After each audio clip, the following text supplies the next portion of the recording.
స్వర్గీయ బిఆర్ అంబేద్కర్ గారి 134 అంబేద్కర్ గారు ప్రపంచ మేధావి, భారత రాజ్యాంగ నిర్మాత, భారతరత్న బిరుదాంకితుడు.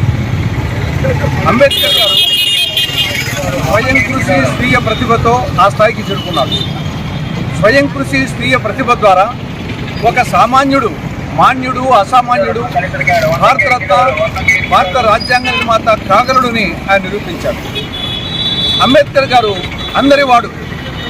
ఇది ఒక కులానికి సంబంధించిన నాయకుడు కాదు. అన్ని కులాలకు, అందరికీ, ప్రతి భారతీయునికి సంబంధించిన వాడు. కానీ సమాజంలో కొందరు ఆయన్ను కొందరివాడిగా చేస్తున్నారు. ఇది ఆయన ప్రత్యక్ష దిగజార్చడమే. ఆయన అందరివాడు.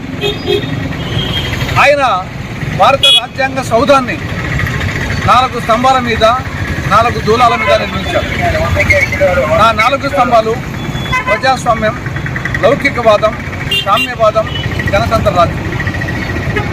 ఆయన నిర్మించిన దూలాలు న్యాయం, స్వేచ్ఛ, సమానత్వం, సౌభ్రాతృత్వం.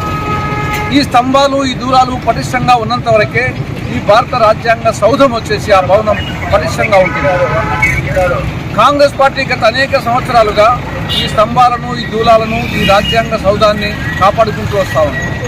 కానీ మోడీ గారు అధికారంలోకి వచ్చిన తర్వాత, బీజేపీ అధికారంలోకి వచ్చిన తర్వాత ఈ స్తంభాలకు, ఈ దూలాలకు బీటలు పారుతున్నాయి.